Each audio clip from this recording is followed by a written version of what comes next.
Ladies and gentlemen, welcome in. Landfall is approaching, and a pair of storm watchers are here. It's not Bill Paxton. It's not Philip Seymour Hoffman. It's not that kind of storm watching. It's the UFL's edition, the return of spring football to Orlando. Hallelujah. Hallelujah. Of course, I am Kyle Nash, the student of the game, and from the shores of the St. John's and apparently beyond now as well, Brian Paul, a.k.a. BP, in the building to bring up the height.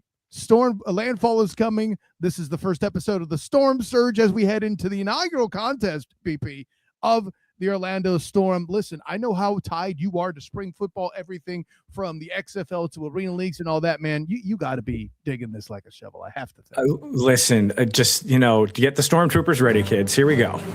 The Stormtroopers. Right. We are ready. And welcome back to me after I've been on the shelf for about a year. It's nice to be back with everybody here covering sports once again. Dude, this is so great. I mean, we went through the Guardians, yes. and of course, everybody loved it that had witnessed it. The Orlando Guardians is a cadre of individuals. You can't say organization per se because it's a whole league thing. But the group of individuals that we worked at with the Orlando Guardians, spectacular. Just an experience to be there. Mm-hmm. It's a shame that the football wasn't as good as everybody wanted it to be. And about that color scheme, we're in a much better place now with the color scheme. I was trying my best to not bring that up, but you weren't going to let it happen, were you? No, of course not. Why would I do such a thing? No, anyway, and you're right. Listen, I think if you were going to try to accidentally tie this thing to Tampa, a good way to do it would be to use, as you would know them, the Storm, the origin of the war on I-4, such as I know it, with the Arena League between the Tampa Bay Storm and the Orlando Predators.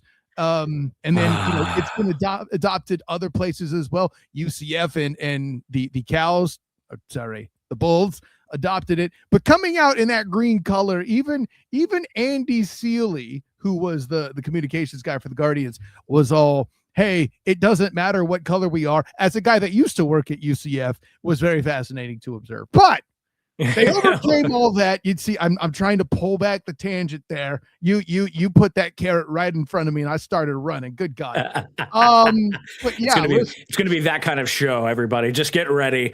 We've been dying to do this for like a week and a half to get this first one dropped. And listen, the color of a Sprite can notwithstanding, football is back in Orlando, and may I say the energy around this particular team is very much different, and I'm calling it the Becht effect.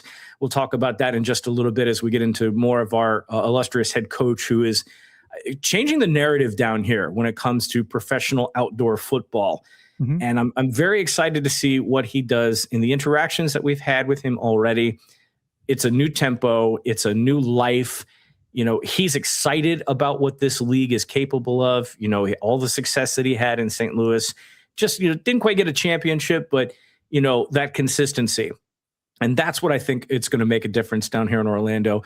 We want to see a winning franchise, no matter where it is, whether it's in the IFL, the AFL, the ABCDEFGIFL, wherever it is. We want to see winning football. And this guy knows how to do it. He knows how to put the pieces of the puzzle together. And I hope that that's what we're going to see a lot of. But the league as a whole has undergone some changes and some evolutions, as it is wont to do. And that's what I enjoy about the UFL, is that it's a living document. It's not something that stays stagnant, NFL, and doesn't change much. It's a little bit more dynamic. Yeah, I said it. And everybody hates the kickoff, but whatever. Whoa, you mean the XFL style kickoff that the NFL adopted? Right. No undue influence here. I like the kickoff. I'll leave it at that. But I want to touch on what you said about Coach Becht, because you mentioned the excitement and everything surrounding him. And when I asked him this earlier this week about what he's bringing from that experience to Orlando, it's all about energy and excitement. 2 words. I think he might even said dynamic in there. I know. Listen, you're over. It's not that you're being that guy, BP. You're quoting. You can't be blamed. I get it. Not that would even think of blaming Coach Beck, who's been fantastic to interact with in those calls thus far. He also mentioned that as he opened up, he mentioned something about St. Louis fans were pissed off and they were looking for anything to go to. This tells me he acknowledges an unfair advantage that previous stop, and that this Orlando stop may be a new challenge for him to build upon. And I think this is where that excitement draws from. I would agree with that assessment, and that St. Louis Orlando game is going to be chippy. Oh, yeah. There's going to be some hate in the building when that happens, but that's good for spring football. You know, the rivalries haven't developed yet. There really isn't a whole lot to latch onto unless you're in DC and you have a beer snake. There's really not a lot that folks have been able to sink their teeth into yet, mostly because the league is still very young, and a lot of people are trying to understand this concept that is spring football. Why are we doing this in March? Well, because we're a football rabid people and we want to see it year round.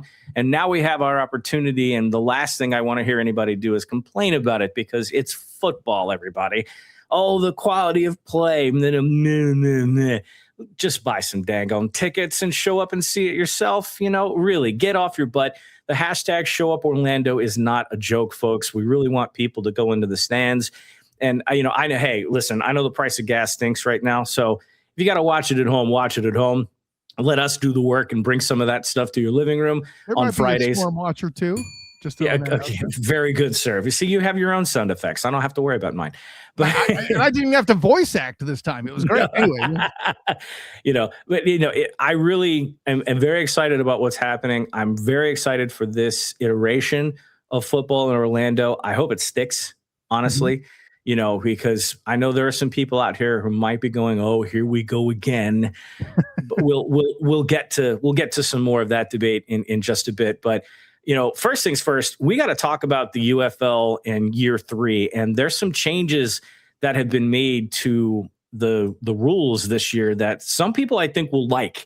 There's a lot of it, and Dean Blandino has been all over social media talking about some of those rule changes. And the first thing that I want to point out to Kyle is the changes in the extra points. And one of the things that I asked Coach Becht about was the extra points and the strategy behind it, because the UFL took the XFL ruling, I guess you could say, and kind of make it earn the extra point by lining up for that 1 point play. And then you had the 2 and then the 3 point conversion opportunity. Well, as we saw with the years that we went through that, the 1 point conversion was not very successful. It was, it's already a challenge to run a 2 point play from that short yardage situation, and it wasn't effective. You could say more often than not, teams will default go for 2, because if we're going to line up and run a play, let's just go for 2 instead of going for 1. Even though the percentages are a little bit lower, we have a better spread of the field. We can open up the playbook a little bit more and maybe throw for a conversion instead of just, hey, diddle fullback up the middle for 2 yards. But now they've changed that, and they're bringing back the traditional, and I say traditional by the 33-yard extra point, but you're going to get the kick for a PAT now. And when I asked Coach Beck about that, his response was pretty much head coach and its direction. And he said, hey, we can listen to it directly if you want that. Process on that now. And how often are you just going to go for the sure kick instead of going for 2 or maybe 3 situationally? Yeah, I would say starting from the highest back, we will not go for 3 unless it's needed. So that will be an absolute end of game situation where it's like, okay, what are the numbers? What do we need? Do we need a field goal plus 9 points or whatever it may be? That's how we'll utilize the 3 point play. Now, last year, the 2 point play was from the 5-yard line, and the 1 point play was a football play from the 2. Well, now the 2 point play is at the 2-yard line. So for me, man, like that's a higher percentage of making. And if you don't get the first one and you get the second one, now you got your 14, right? And your basic football math from an NFL strategy. But if you can hit them both, now that's an advantage. So you can run or pass there, but you could really run the football a lot there. So, you got to pick and choose defensively how you want to divvy that out. So with that in mind, the coach speaking as that may have been, BP, I'm hearing him. He's not one of these gimmicky guys that's going to sling it on a regular basis like the may they rest in peace, Seattle Sea Dragons, I felt like we're doing an awful lot in their inception back in that XFL where the Guardians were still around, right? So this is going to be interesting to see how they do that. I think you heard there the same thing I did, that 2 points may be something that happens often, and I think that's what the fans want. Yeah, I think it's going to be the most consistent choice. And obviously, you got to play the percentages and you've got to go with the math on that one. And it sometimes might be beneficial just to kick it and be done with it and then line up for the next kickoff and play defense. So, I think the thrill of the conversions are going to be in this game still, but now it's going to look and feel a little bit more normal. And that's something that I think that the UFL has made in changes, that they're trying to draw more of those people in to say, okay, this actually looks like the football that I'm familiar with. I'm a fan of the Canadian game, and the Canadian game doesn't look a whole lot like the American game. It's football, but there's lots of quirks and tweaks and things like that. A lot of people are like, well, that's not football. And the What's spring a leagues, 55-yard line doing here? yeah, what is it? What is a 2 and out? So a lot of that doesn't make sense to your average Joe football fan. And to have some of those things, the unique rule changes that they had, it was cool in the beginning, but now they're starting to stabilize and make it a little bit more mainstream. So you're still going to see that. But the bonus is you have that 3-point conversion, which only exists in the UFL. And that's going to be something to see if teams are going to choose to use it, especially when they're down possessions. Another rule change that they made this year or 2 of them actually, that involved the passing game, that was going to make it seem more like regular football to your average Joe. They finally decided on the 1 foot in bounds system. So they're going to use the college rules now, which for me is great because this is supposed to be a developmental league. This is supposed to be a step up. So there's going to be some things that have a professional flair to it, the NFL flair to it, and some holdbacks from college to sort of bridge the gap. Not all of the guys that are on these rosters have NFL experience. Some of them are coming straight out of college. Maybe they made practice squads and got cut. Who knows? So they need that additional development and that time to grow. And I think the 1 foot in bounds is an excellent step up for them. And I'm glad that they're going to keep it, because that was something that was debated in the past. Or do we do 1? Do we do 2? So now there's no question. Get 1 foot in bounds, you get a catch. It also provides an opportunity for some more exciting plays. I mean, how often did you watch in FBS football this year, the tippy tap, the pinky toe drag in the back of the end zone to score a touchdown to win a game on national television? So the 1 foot catch does have some excitement to it.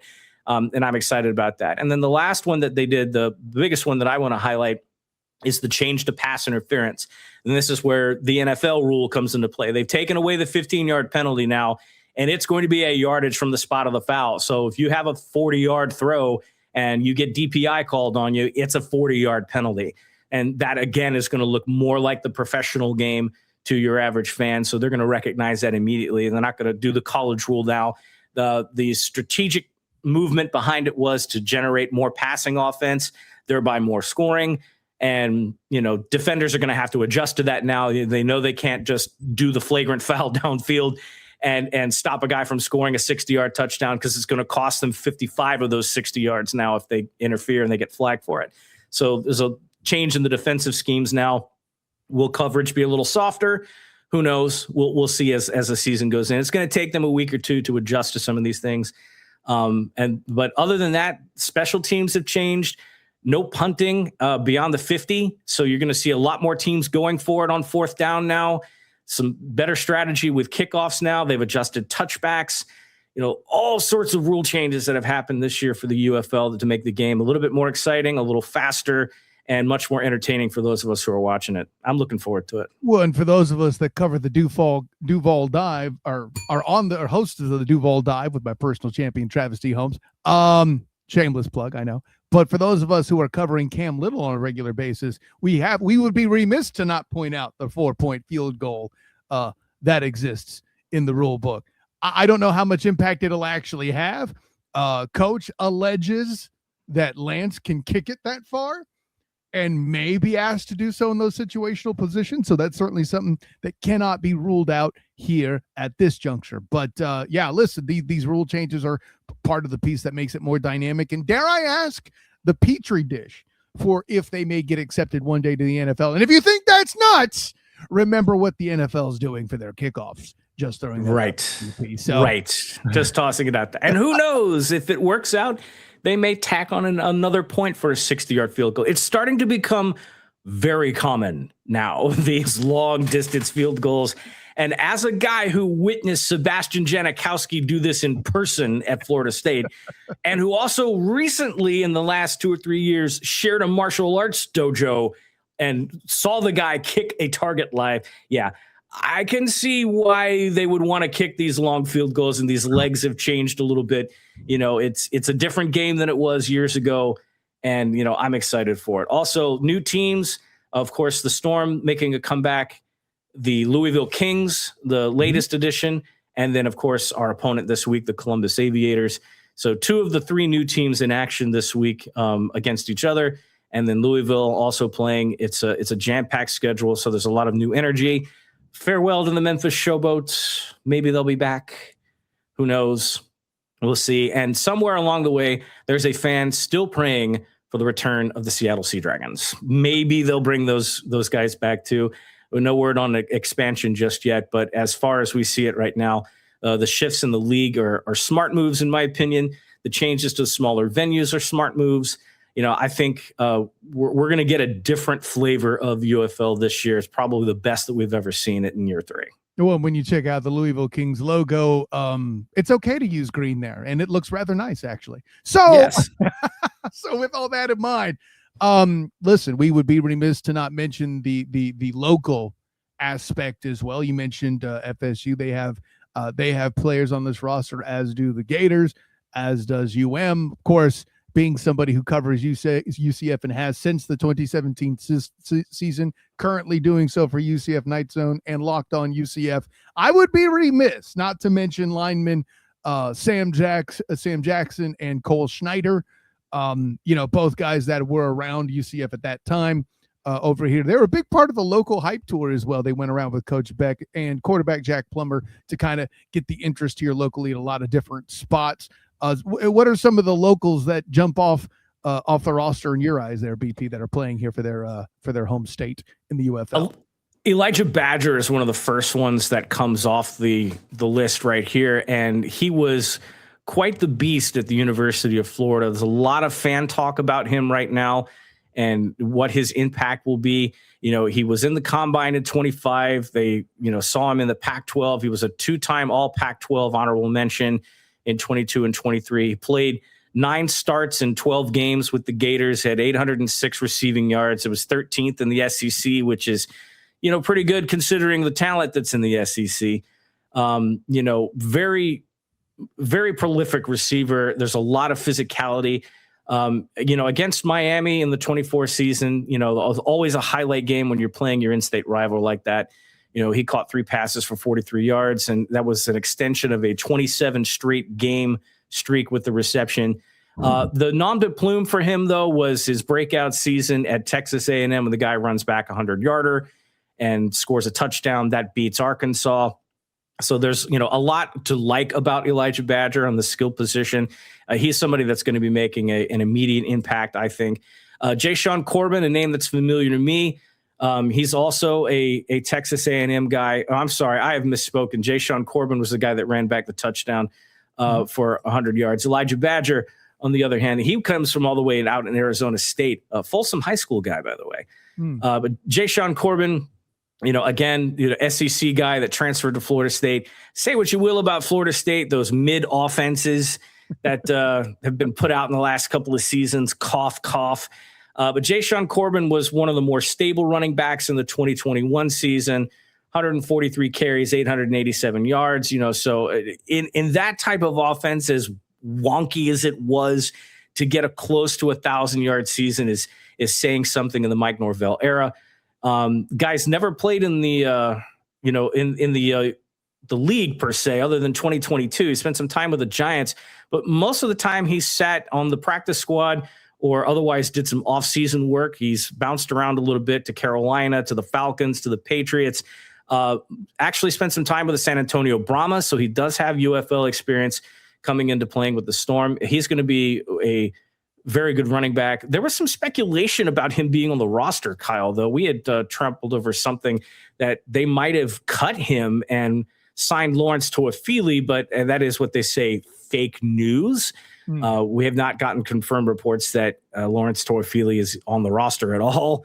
And so we're not sure where that came up with. So that was back in February where that speculation happened. No, Jayshon Corbin is on the roster for sure. And, and the Florida pipeline is real for the Storm right now. Badger from Florida, Corbin from Florida State. You've got Michelle Powell. He's a cornerback from Miami. Of course, you got Sam Jack from UCF. You gotta mention his name. Fabian Lovett is another character from Florida State that made the Storm roster. Defensive tackle is a name that was spoken quite a bit during his time with the Seminoles, and he should be a force up on the defensive line. Again, as of the time of our episode this week, we don't have a depth chart just yet, and that'll be revealed to us as we go into the game on Sunday night, and we'll see where the chips fall. But, again, the Florida pipeline was something that the UFL was going to take note of, that local connection for the team, so people could have a face that they immediately recognized and can immediately connect with, and the fan base would kind of collapse around that. And there's a couple of really good players from the state of Florida and Orlando proper that people will see and want to come out and watch, hopefully advance their career back into the league, or maybe they just make their stand out in the spring and they become spring legends, which is also possible. I'm talking to you, Luis Perez. This guy is a spring beast. And I kind of don't want Luis Perez to go anywhere else right now. He's making it entertaining. AJ McCarron was kind of looking that way too. And then now he's coaching in Birmingham. So, I'm all about, seeing the familiar names. And that's what the league wanted at this point, was to get those guys that people knew and say, hey, come watch him play football. His career is moving on. Here's your chance to cheer him on again in your own backyard. Well, the question we all have, Kyle, and this is a burning question on social media, who is QB1? There is a debate about this right now. So Jack Plummer has been kind of getting the FaceTime on social media, and just on those tours with Cole and Sam Jack too. Exactly. So he was out and about in the community serving coffee. And showing at breweries. It's great. Yeah. And recently on Thursday of this week, there was a social media post that was advertising the Sunday night game, and Jack Plummer was on that page. All of a sudden, the fans went abuzz. Wait a minute, where's DTR?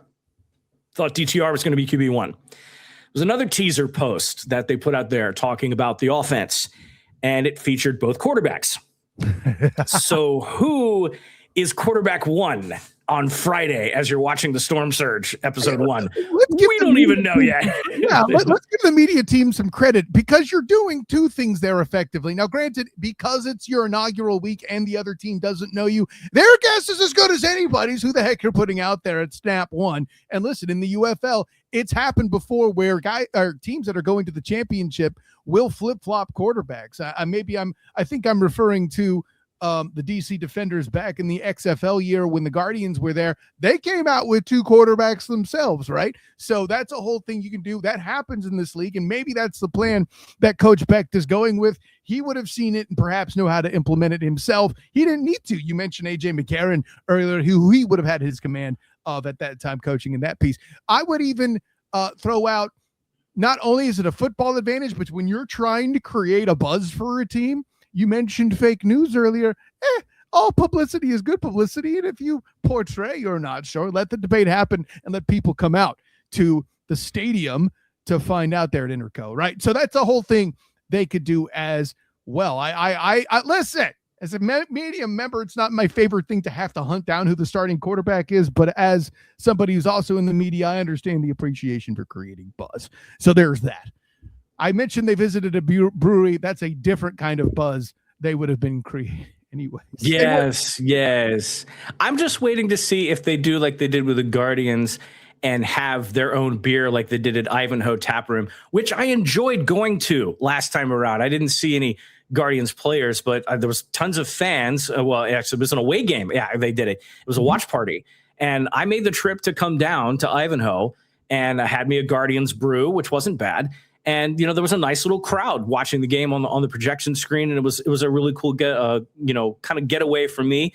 And I will hope they do something like that again this season for road games. And it might be worth it to come out with an Orlando Storm brew. Who knows? But going back to the question about who the quarterback is, the fans seem to want DTR because he's the most electric of the two. But from what Coach Beck is saying right now and some of the media that they're showing on it, there's a possibility that, one, there's a quarterback duel going on, or shall we throw out the Steve Spurrier and have the dueling quarterback system where you rotate one in or one out, depending upon the situations? Wouldn't put it past Coach Beck to do something like that. I know it's not the greatest thing in the world for fans. They want to have the guy under center to be the field general. But hey, this is a showcase league. This is a development league. And, these guys are probably going to get some playing time depending on situations and depending upon, the offensive scheme. There's a lot of questions we have going into week 1 right now because some of these guys we haven't seen at all. Some of them we've seen very little of. And this is a totally different configuration. This is not the St. Louis Battlehawks copied and pasted into another roster. This is a whole different team. So it's interesting to see what AB is going to do with this as we go into it. What will be the Becht effect going into week 1? And that's a question I pose to you, Kyle. What do you think that Coach Becht is going to bring this week after our conversations with him and the roster as we know it right now? What do you think the scheme is going into week 1 against Columbus? I don't know so much about the scheme, but I know they're going to feed off the energy he brings, man. Just being on a Zoom call with him gets me freaking hyped up. I'm seeing a lot of indicators there too, based on what you're saying. What I've seen happen in quarterback duels and other sports and situations is it becomes an idea of what your O-line can protect better too. That's a thing about it. And seeing the guys, seeing the beef, hearing Coach talk about them such as they are, if he's confident that he's got a good set of beef up front, don't rule out 2 quarterbacks being a thing. And DTR, listen, I mentioned that DC Defenders group. That was Derek King, and I forget the other quarterback, unfortunately, off the top of my head. I didn't know I was going to be referencing them. I would have looked it up. If you're talking DC, Jordan Tamu. Thank you, Jordan Tamu and Dearness King. Not Dearness King. I just said his name. Derek King. Yeah, I didn't think I'd be referencing the former Houston quarterback. Week 1 for us too, guys. We'll get there eventually. Yeah, no. What's crazy, as I said it the first time, it's a whole thing. But yeah, Derek King and Tamu, those guys were that mix.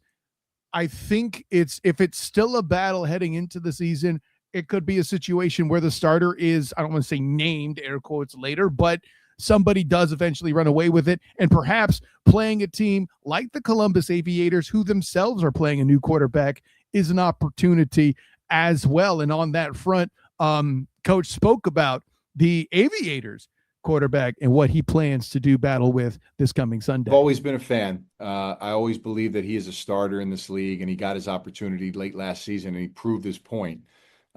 Big, strong, excellent athlete. I'd say he's kind of a one-speed thrower. Okay, so he's got a really, really strong arm, and he's getting his opportunity, man. So we got to make sure, from our standpoint, that we just disrupt the heck out of him. And offensively, for us, we got to make sure we do our part and score points. The more pressure we put on them, the more it's going to be. They have the same coordinator from last year, so it'll be very similar for him and what they're doing offensively. So that helps him. But man, yeah, he's never played against us. It's been a few years. He was, I think, maybe with the Vipers, he played a little bit against us. But man, like for us, man, this will be a big challenge for him and us. So he's got a lot of confidence coming off of last season, and he's very talented. So we're looking forward to going against him. So with that going on for Coach there, everything he mentions, what I'm with my Becht effect Richter scale there, right? I'll come up with a better name. It's week 1, like you said. But for my translation there, what I'm hearing him as he describes McClellan and McClendon, and as you and I were kind of talking off there, playing for the Roughnecks gives you insurance policy in the form of a hard-nosed defense. And that's something that's been the case for a while with that squad. If the Aviators don't have that, it could be a rough day for him. But if he goes flying, like the Aviator name would suggest, the Storm will have to work to bring him down. And it'll be interesting to see what happens there. Yeah, I'm interested. And, coming out this season, it's everything that you would want. It's a fresh start. different uniform, different town, different fan base, You look and more like the Apollos than you do the Cows. It's a great thing. Well, I think this kind of does feel a little bit more like the Apollos, at least in the color scheme anyway. Yeah. But even though that they've seen Jalen McClendon before, everything old is new again. That's kind of how Coach Beck is looking into this at this point. It's a fresh start. Even though you got some film, you got some tendencies, it's still brand spanking new, and there'll be a lot to learn as the season goes on. I mean, it's likely you're going to play some of these teams more than once. So you get a second and a third look at them as, the season advances. But, I definitely want to see what McClendon does with the familiarity factor, knowing what everybody knows about him and what Beck knows. I'm interested to see what they're going to do to scheme against him. Like I said, he's a single speed thrower. The guy can spin the ball, but he doesn't spin it with a tremendous amount of velocity. So, I'm interested to see, the veil will be pulled back on Sunday night, and we'll have much more in-depth analysis once we've seen some stats and, seen the game live. But, I'm curious to see what they'll do. And, I'm also interested to find out what the defense will do for both teams. We've seen some pretty wonky scores in the UFL throughout the first couple of seasons. And a lot of people, wonder, hey, these guys going to play lockdown corner, or is they're just going to be missing stuff right and left? Again, we talked about defensive pass interference and how that rule change may impact the coverages. So I'm very much excited to see if the defense steps up a little bit now that everybody has, more of a pro feel to it. Right. And again, this is year 3, year 1, you could kind of look at it and go, oh, well, these guys, the XFL, the USFL played a little differently. Year 2, you could kind of say, oh yeah, it's going to, but this is year 3 now, so there's film on a lot of these guys.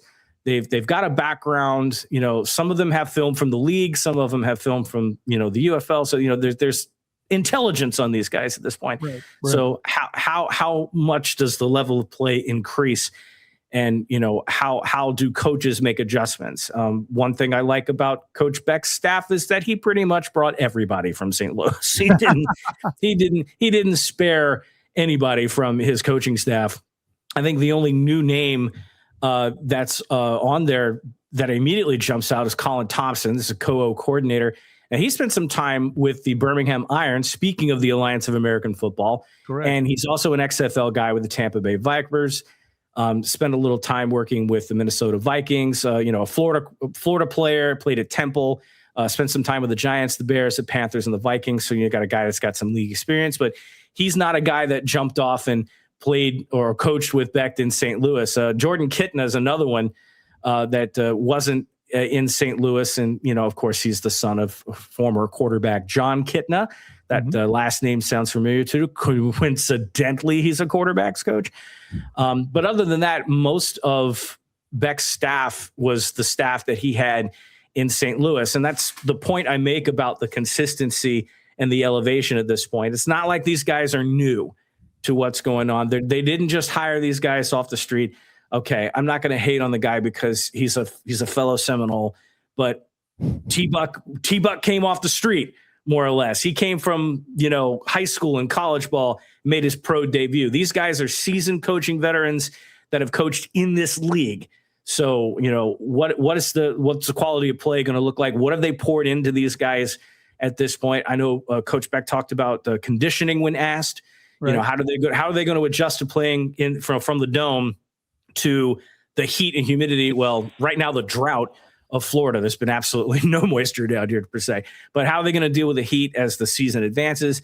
And we heard all the right things from him about, the conditioning and the practices, the hydration, all that stuff. So these guys are a class organization and they know what's expected of them. And the championship is possible in Orlando. Will it happen in year 1 though? That's what we're all chomping at the bit because, this is not Beck's first chance at a postseason. So we'll see.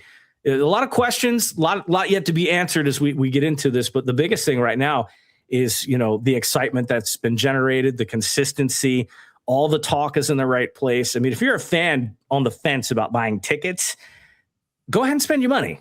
I think you'd be entertained by this. It's not just the fact that DJ Khaled's going to be on at halftime. Oh, by the way, I think you're going to be genuinely entertained by this because we've seen what Anthony Becht and his staff have put on the field. And might I say, he's hilarious mic'd up. Just going to get that out there. The mic'd up clips they got of him, he's hilarious. Former radio personality, believe it or not. We learned about Anthony Becht. I did not know that. It's our friend and colleague, Captain Chris Hill. Got a chance to speak with him and the one take wonder on the liner. And sure enough, Anthony Becht is a radio guy, which is why we all like him because not only does he know how to coach football, he knows how to interact with the media.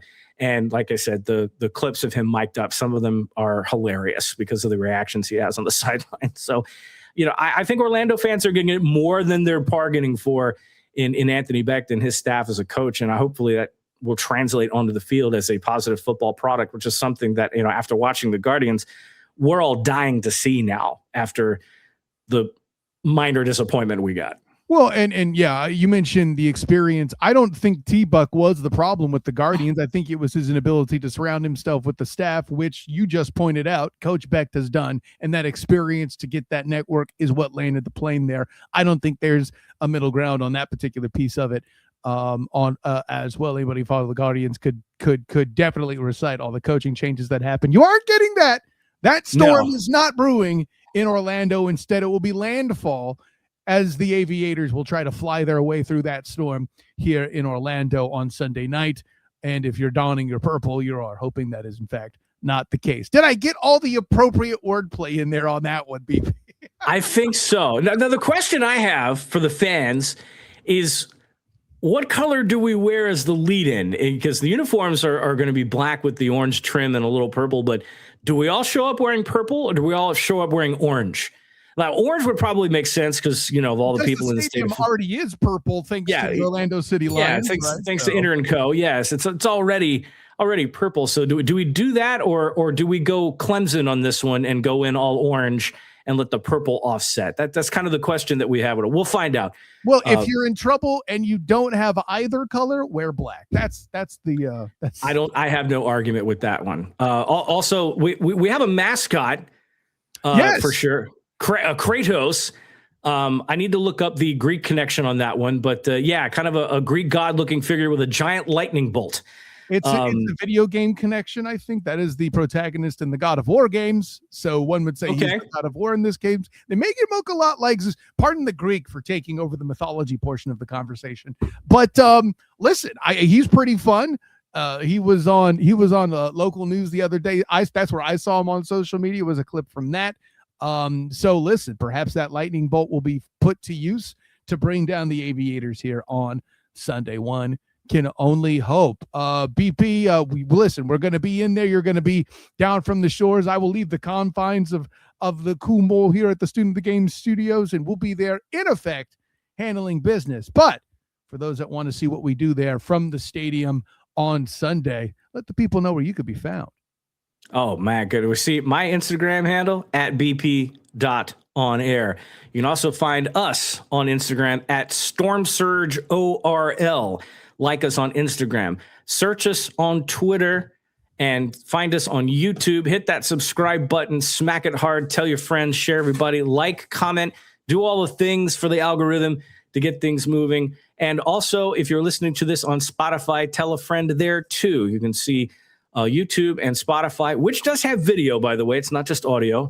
Don't watch that in your car. But you can listen to this podcast or watch it on Spotify. Same thing with YouTube. And also there will be replays of this very show, audio only, on the A7BN family of stations. We will be heard on oldschool101.com and jazzy103.com on Sunday afternoons. So catch the lead up to that every week. Or in the case of the Saturday games, it's an afterthought. But we'll have some audio replays for you. So plenty of places you can listen or watch the Storm Surge. And, of course, I'll be down from the shores of the St. John's to hang out with you, Kyle. And we'll see you guys on Sunday night, 8 o'clock, Inter & Co. Stadium. The Columbus Aviators are in town taking on your Orlando Storm. DJ Khaled special halftime show for the Student of the Game, Kyle Nash. I'm BP. Tell him where we're going from here, boss. Yeah, from that, of course, I'm Kyle Nash, the student of the game at the SOTG and all the socials. BP nailed Storm Surge ORL for all the socials. It's a commonality there. And if you happen to be looking for it on YouTube, that is our handle there as well. Make sure you do all that. You told them to do all the things. So the only thing I could say is with DJ Khaled being the halftime show, even the fans, all you do is win. That's what I said. That's what we say. And listen, Sunday's going to be great. Until then, friends, I got to drop the handle that I drop as the student of the game. Class dismissed.